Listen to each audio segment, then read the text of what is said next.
I have a serious question for people on the left, of which I am one.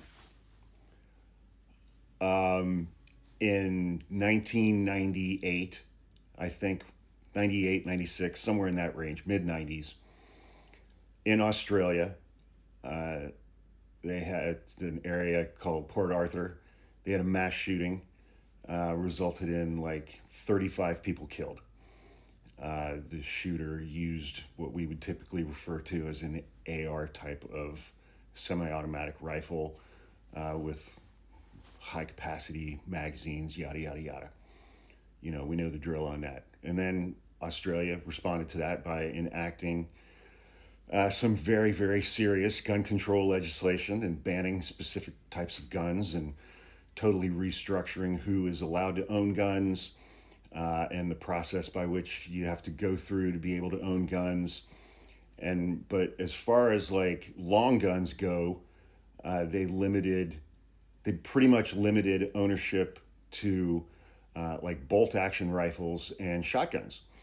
And as we saw this past weekend at Bondi Beach, you know, this mass shooting that took place, it was an antisemitic terrorist attack. A father and son, apparently of Arab descent, used a bolt action rifle and a shotgun, not an AR 15 or anything like that. They killed 15 people, they wounded 25 or 30 more. People are still in the hospital. And, you know, Australia obviously has had fewer of these types of mass shootings and terrorist attacks than we've had here in the States. But in the United States, here's my question. In the United States, what kind of gun control legislation would even work anymore? I mean, we have something like 420 million guns in this country compared to 330 million people. We have almost 100 million more guns than people. How do you control something like that after the fact? And I'm being serious about this. It's like, what kind of gun control legislation would even work anymore to prevent, excuse me, the types of mass shootings that we have in this country? Apart from the fact that like the state of Ohio, for instance, at the beginning of the year, the Trump administration terminated almost all federal funding for domestic violence prevention, domestic violence shelters, almost all funding related to domestic violence and the prevention of domestic violence.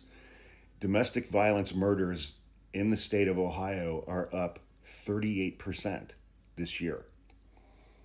75% of those killings used a gun.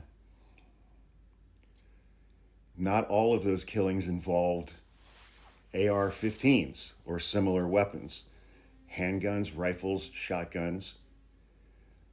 I mean, how do you control something in the United States when we have almost 100 million more guns today out in circulation, 100 million more guns than people in this country?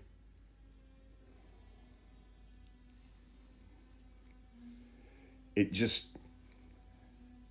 and I'm trying to look at it like logically, I guess, which is difficult when you're talking about gun violence and mass shootings and gun deaths, because it's an extremely emotional topic because of the damage that is done with these weapons. Because of the damage. I mean, I have felt very defeated, I guess, in this regard, since I saw how our government responded or didn't respond to the Sandy Hook shooting 13 years ago. 20 first graders, 6-year-old little kids, 6 years old. And we couldn't get our shit to do anything about it back then. And it's like you add on the Second Amendment, how the Supreme Court has completely bastardized the Second Amendment over the last 20 years. And, and I mean, it's such a cultural thing, especially on the right. And I mean, as an aside, I guess, I mean, one benefit, if that's the right word, of Donald Trump being reelected and moving at breakneck speed towards having a tyrannical authoritarian government in this country, it just laid to rest the argument of any Second Amendment gun humping amosexual, who've been saying for 50 years, well, we need our guns to protect ourselves from a tyrannical government. Well, that tyrannical government is here. It's been here for 11 months. And the Second Amendment, Al Qaeda green buffets have done exactly jack shit about that. Turns out it was all just about racism. All of the pro-gun arguments for the Second Amendment crowd, men who are overwhelmingly right, turns out it was just racism. If the tyranny is being visited upon black people and brown people and immigrants and the LGBTQ community and people on the left, they're completely fine with that form of a tyrannical government. They support that because they don't like those people either. So there's no grand patriotic principle involved. It's just racism. And, I mean, we kind of knew that, but it's nice just having it completely exposed for what it actually is. But what kind of gun control legislation would actually work, would actually be effective in the United States in 2025 or 2026?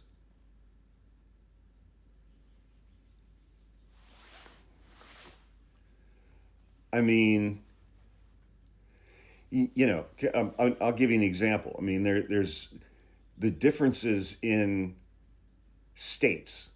I'll give you two examples. Here in California, we have very, very strict gun control legislation in place right now. I don't know how much longer it's going to be in place with this Supreme Court.